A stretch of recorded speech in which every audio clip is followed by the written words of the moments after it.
Le nouvel ordre mondial, le nouveau gouvernement mondial n'est pas une religion. Nous ne devons plus parler du futur.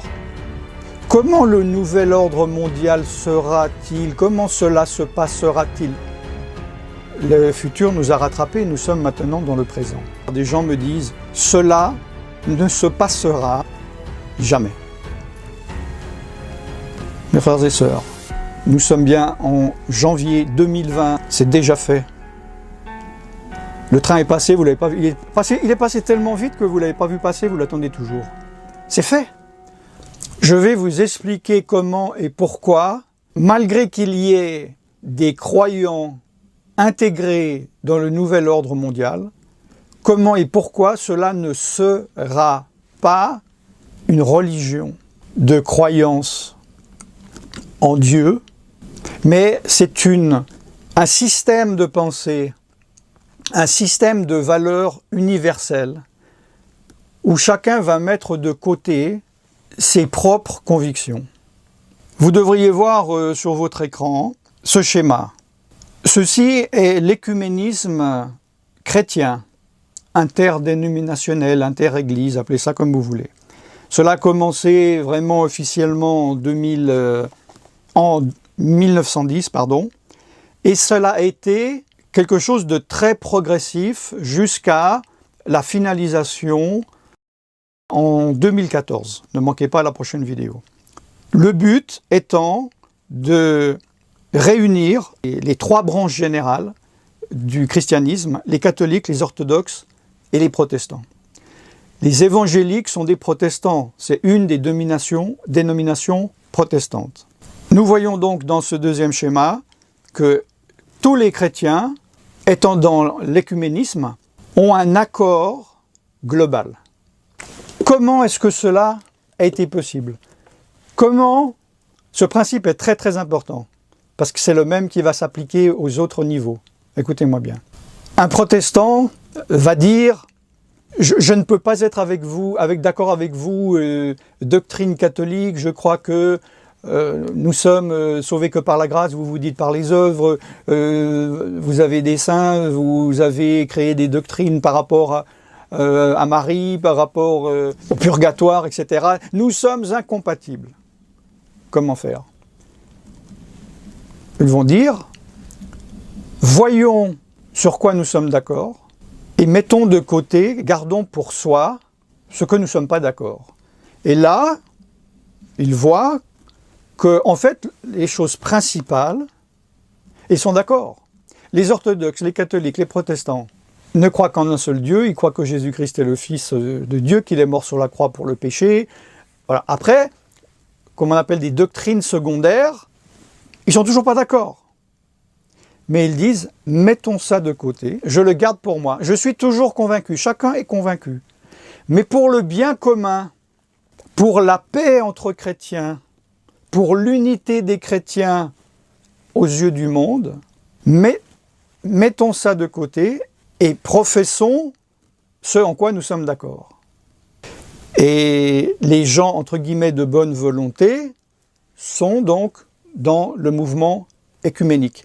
Et déjà, le phénomène de rejet de grains de sable dans le mécanisme est apparu dans l'écuménisme ecclésiastique, avec ceux qui disent « moi je ne suis pas d'accord », pour différentes raisons. Je ne suis pas d'accord d'adhérer à ce raisonnement, à cette pensée.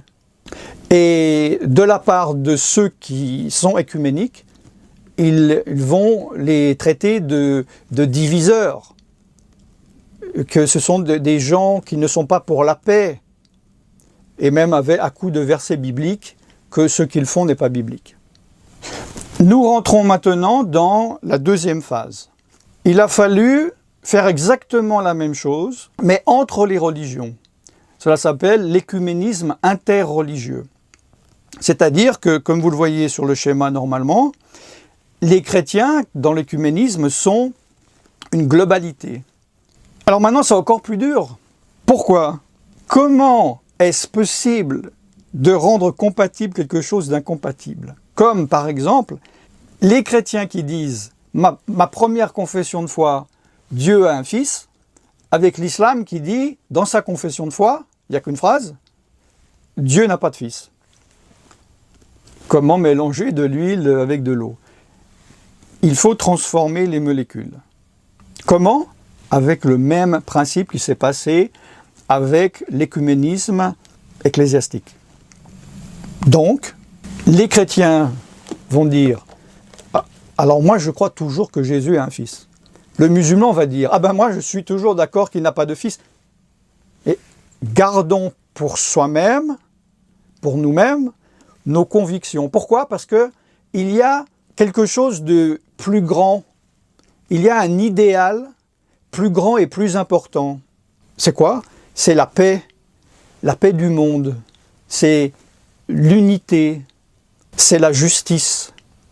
Et au nom de cela, je ne vais pas te mettre mes convictions à la figure.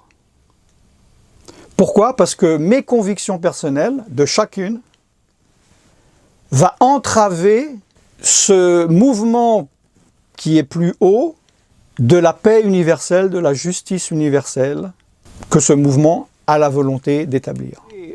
Et j'ai vu dans des forums et des commentaires, des gens me disent « Cela ne se passera jamais ». Mes frères et sœurs, nous sommes bien en janvier 2020. Oui, je regarde le calendrier 2020. C'est déjà fait. Le train est passé, vous l'avez pas vu. Il est passé tellement vite que vous ne l'avez pas vu passer, vous l'attendez toujours. C'est fait. Regardez ma vidéo sur la traduction de la vidéo du pape que j'ai fait. Allez sur la playlist, sûrement dans la description, je vais mettre le lien de la playlist sur les vidéos concernant le pape et le nouvel ordre mondial. C'est fait. Alors, pas tous, oui, il y a des gens en dehors, peut-être vous dites, non, moi je suis musulman, je ne suis pas d'accord avec ça, avec l'œcuménisme, ou je suis orthodoxe, je suis ceci, je suis cela. Je ne parle pas de ceux qui sont à l'extérieur, je parle de ceux qui sont déjà à l'intérieur. Et il va y avoir un grand nombre de personnes qui n'y sont pas encore maintenant, qui vont y aller. Si j'ai le temps, je vais vous expliquer pourquoi. Donc, de nouveau, toutes les personnes, entre guillemets, de bonne volonté, qui sont pour la paix universelle, la justice universelle de toutes les religions, se sont réunis dans l'écuménisme interreligieux. Et tous ceux qui ont refusé sont considérés comme des personnes qui, pour l'instant, on utilise le terme, enfin, ils ne le disent pas encore, mais de personnes qui n'ont pas de bonne volonté. Ça va s'empirer. Et donc, nous nous retrouvons maintenant avec ce schéma que vous devriez voir. Un pacte global, une unité de valeurs globale de religion. Tout est intégré. C'est fait. C'est plus de l'avenir. Les chrétiens œcuménistes, avec toutes les religions œcuménistes, sont d'accord avec cette charte. La phase suivante débute le 14 mai 2020. Troisième phase donc, les personnes étant dans ce pacte, les personnes religieuses étant dans ce pacte, ayant mis leurs croyances, leur religion de côté, et ayant mis ces nouvelles valeurs, demandent maintenant à tous ceux qui ne sont pas croyants, c'est-à-dire le reste du monde, hein, dans le monde il y a des croyants et des non-croyants, de venir intégrer cet écuménisme qui n'a plus rien à voir avec un écuménisme religieux maintenant. À partir du 14 mai 2020, ce n'est plus de la religion. C'est un mouvement moral, un mouvement de pensée, une idéologie où c'est le tout pour la paix, tout pour la justice de tous les êtres humains, global, la paix globale, la justice globale, le progrès social global, le progrès économique global. Donc, il n'y aura pas de problème pour les non-croyants, voire des athées, donc je vais dire les laïcs pour simplifier, entre guillemets, de bonne volonté d'intégrer cela. ils ne pourront pas dire et plus dire « Ah mais dis donc, moi je crois pas en Dieu, et puis je hais les chrétiens. » Non, oh, calmez-vous, calmez-vous. Nous ne sommes pas là en tant que chrétiens, nous ne sommes pas là en tant que musulmans. Ne regardons pas ce qui nous divise, gardons ça pour nous, et ne nous affrontons pas sur les choses pour lesquelles nous ne sommes pas d'accord, mais travaillons ensemble avec ce que nous sommes d'accord. Et nous arrivons à la dernière phase, qui va donc se concrétiser, qui va commencer à être mise en place à partir du 14 mai 2020, l'écuménisme global, l'écuménisme moral, l'écuménisme humaniste, l'écuménisme humain, qui n'est pas une religion parce que Dieu n'y est pas. C'est un système de valeurs. Le 14 mai 2020, c'est le jour des 72 ans, 72 ans de la création de l'État d'Israël. C'est la même date, c'est le même jour. Des personnes dans les commentaires de l'autre vidéo m'ont dit « Tiens, c'est bizarre, est-ce que c'est un hasard? Est-ce qu'il n'y a pas de hasard ?» J'en parlerai, mais ce n'est pas le thème de la vidéo. La dernière phase est donc activée le 14 mai 2020. Comme je l'ai dit dans l'autre vidéo, il ne va pas y avoir des tremblements de terre, etc. C'est la graine qui sera plantée, qui va donner, qui va activer la pousse de l'arbre, de la plante, qui est le nouveau ordre mondial, le nouveau gouvernement mondial. Alors, quelles sont ces valeurs qui valent la peine de mettre de côté, de ne pas affirmer ses croyances personnelles?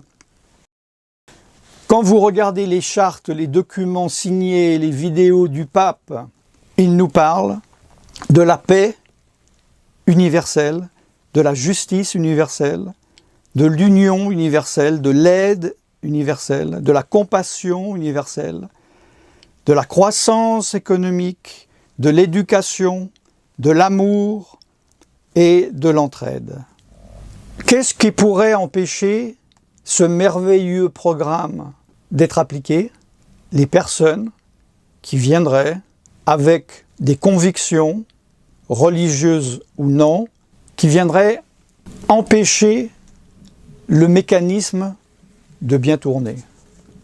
C'est pour cela que quand le pape parle, j'allais dire ouvertement, oui, il le dit publiquement, mais à mots couverts, il ne faut pas faire de prosélytisme. Pourquoi? Le prosélytisme, ça veut nous avons tué des millions de personnes par le passé. Non, ça c'est la couverture, c'est l'habit d'apparat des paroles extérieures. Le fond, c'est quoi? La préparation, c'est quoi? Vous, chrétiens, malgré que vous croyez qu'il n'y a qu'un seul chemin, que ce chemin c'est Yeshua, c'est Jésus, et qu'il est mort sur la croix, et que nous devons prêcher cet évangile, que l'occasion soit favorable ou non, et d'insister en toute douceur. Qu'est-ce que vous faites avec cela? Vous le gardez dans la poche, et vous n'obéissez pas à Yeshua qui vous dit non seulement de parler, mais de proclamer tout ce qui a été dit en secret, proclamez-le sur les toits.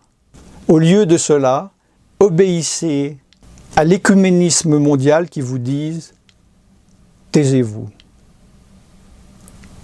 J'arrive à la conclusion, comme je l'ai dit, je n'aurais pas dû faire cette vidéo maintenant, j'aurais dû le faire il y a plusieurs années.